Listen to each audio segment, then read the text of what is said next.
down. And to say that it's a mistake, if his instinct Farage was the same as the British people, still talking about he would never have contemplated for a moment Rishi Sunak not being there for the big international ceremony. And it shows how disconnected he is with the people of this country. He's apologised. I think what we saw from the Prime Minister was panic, and I think it's the same pre-election panic that gave us that back of a fag packet plan for a new national service. Superb. Back of a fag packet plan. Let alone what it means about what the Prime Minister thinks of our young people in this country. Let's be clear about what happened yesterday. It was not only politically shameful, but I think many of us feel personally quite insulted. Absolutely. I started yesterday morning watching a recording made by the Royal Mint of my late grandfather, where he recounts catching his best friend who fell from the top of a Sherman tank, who was shot in the head. And as he waded through the water, he recounted in his words, men blown to pieces, hands, legs, and heads.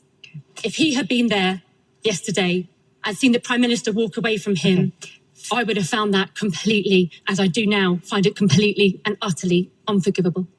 Thank you very much for the responses. That was our first question. Let us turn now to our second, and it comes from Ishani Rudra. So, I'm about to start studying medicine at the University of Manchester. How will the parties ensure I can graduate into a fully functioning NHS? Thank you. Fully functioning NHS doesn't exist anymore. At Manchester University. If she were to go up to Scotland, then she would get her tuition fee paid. Good luck. I hope it goes incredibly well. We need lots of people signing up and studying to become the medics and our NHS staff of the future. And we need to retain them. Conservatives, our health and social care services have been driven into the ground. And the Liberal Democrats have a very clear plan as to how to fix this. We're going to fix the front door to the NHS with 8,000 more GPs, giving you a guarantee of an appointment within 7 days. You can't have 8,000 more GPs without people training. In every single so they have to come from abroad. A very bold pledge to fix and to offer free personal care. That means you can get the help you need when you need it. We can fix the back end to the NHS by making sure that if you need to leave hospital, there will be care in place. What's the total annual cost of all the changes you're making?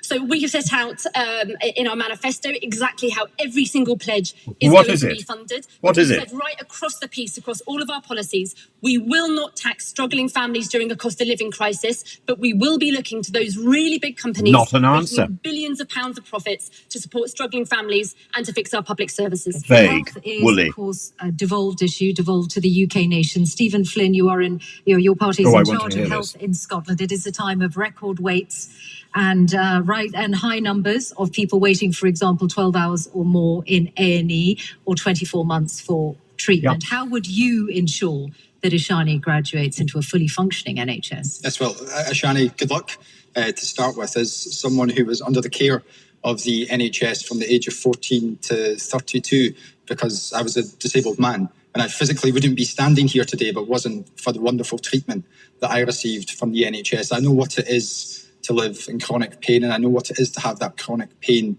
removed. And it's only thanks to the NHS that happened, which is why in Scotland we don't just have record funding, we don't just have the best paid nursing staff, we don't have no strikes. We don't have a single NHS strike in Scotland. And of course, we do have some of the best performing NHS levels in Scotland as well. But given that you're going to university to study medicine, I think it's also important to remind everyone in this audience the difference between the SNP and the Westminster parties, because in SNP-controlled Scotland, you wouldn't pay a single penny in tuition fees for your studies. What a difference that would make to your education and your future. The first applause. The first applause. And it comes from Stephen Flynn, best speaker. There are very high numbers of people waiting 24 months or waiting sometimes as long as 24 hours in A&E. And indeed, nobody would seek to dismiss the challenges which exist in our NHS right across these aisles, primarily driven through two issues. One, the backlog from COVID. Secondly, the austerity agenda, which is impacting us from Westminster and has done over the course of the last 14 years. And there's £18 billion of cuts coming down the line, agreed to by Angela Rayner and Penny Mordaunt. The Tories and the Labour both know that they're going to cut public sector investment to come. And that's going to have dramatic consequences on the NHS in the devolved nations, because as Wes Streeting himself said, when it comes to NHS waiting times, all roads lead back to Westminster. It's why the cuts that are coming down the line aren't acceptable, and it's why the Labour Party need to change their stance. Angela Rayner, cuts coming down the line? Well, that's not true, because we've said that we'd end the non-dom loophole. Are you disagreeing with IFS? The non-dom. We would end the non-dom loophole. It's not going to solve the problem. No. You don't fund something by punishing, by stopping something bad. Parties are not being honest because of the promises We're that going made to to bring invest debt Not down. honest at all. And then Ashani, thank you for studying in Manchester. I'm biased, but I'd say it's the greatest city. But I do think that there is an issue that since the Tories took power, I was a home care worker and I represented public sector workers across the Northwest and nationally, and the decimation of the social care services and the infrastructure around community services has actually not only left us without that community care, but it costs more in the NHS. Far too many people, especially our older generation, we've just been talking about D-Day and our veterans, they're on trolleys for hours on end not getting the care they need, but it costs more money to do that. So we would put home care services in, it costs less to do that, and we would have 40,000 new appointments every week in the NHS by making sure we close that non-dom tax loophole. The non-dom doesn't produce more. £18 billion fiscal gap, which the Institute for Fiscal Studies says exists. There is a conspiracy of silence between the Labour Party and the Conservative Party in relation to this. You need to explain to the public listen to Stephen Flynn. to close that gap without making NHS services worse. We have been very clear that we're going to look at efficiencies as well, so we can have technologies. £18 billion We would have technologies that will come in. We all know that that would help. We said about the closing the non-dom tax loophole, which would give us more appointments, whether that's through dentistry, GP, and with hospital appointments. We have the record number of waiting lists in the country now, and all roads lead to the Tories and what they've done to our public services. And how is your fiscal plan different? Let's get Penny Morden to respond to that. So Manchester's second only to Portsmouth, and we're just about to have both a dental school and a medical school very shortly. And good luck with your studies. Your future colleagues are currently dealing with an increase in NHS workload of about 43%. That's the legacy of the pandemic that we have to deal with. So there are many things we need to do, but there are two really important things. We have to keep the budget strong. You need a strong economy to do that, and public spending is going to go up. It will go up, and for the NHS, very substantially. The only people on this platform who have ever cut the NHS budget are Labour. In Wales, they've cut it 4 times, and that's why their waiting lists are 4 times longer than they are in England. NHS Not only funding can is going you down not when you account afford for ageing and a inflation. Labour government, the NHS can't afford it either. But the second thing we also need to do is increase the number of healthcare professionals we have. We have been doing that. We have 70,000 more nurses, for example. But we need to retain people in the service. We've got to take the stress off people, but we also have to remove barriers to them continuing You do in service. acknowledge Which means you have to accept whistleblowing, which means you have to protect people. Doctors is going to get healthcare professionals to leave the service. That is going to lead to more waiting lists. That's rubbish. And you've just said that we need a strong economy. You backed Liz Truss and crashed our economy. You made people like me redundant when we were in the home care service. Even Liz Truss, on her worst days, still recognised that we need a nuclear deterrent in this country. Even Liz Truss on her worst days. My goodness, Penny Morden doesn't mince words, does she? We need to hear from all parties. Penny Morden, I'm going to go to Rena Pureworth next. I'm going to be very nice with Ashani. My life may be in your hands one day, but thank you for studying medicine and do enjoy it. I mean, I have a privilege of speaking for Wales here this evening, but hopefully what I say will have relevance for people wherever they are in the UK. I think one thing you want is an assurance about what kind of NHS we will have in future. And my party is absolutely clear. The NHS should and must remain free at the point of need.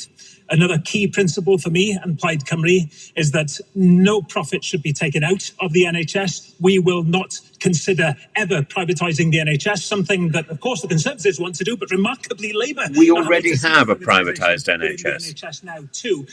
But, you know, we and that's partly to do with all the bureaucrats, the impact of the management of austerity that absolutely comes down to hitting public services, education and health and everything, plus a very badly managed NHS by Very law. badly I do want to point out that you were in a cooperation agreement with Welsh Labour until very recently, until just a few weeks ago, and we have record waiting lists in Wales. And the NHS was in no way a part of that cooperation agreement because we do not agree with Labour's approach on the NHS in Wales. My job as an opposition member is to persuade them to make some bold decisions to take us on the right direction. But you know what? You need more than anything, Ashani, is assurance that sustainability will be built in for the workforce within the NHS. Workforce planning and giving you the support through your pay packet, one, but all those other means that show that you are valued as a health worker. Okay, Nigel Farage.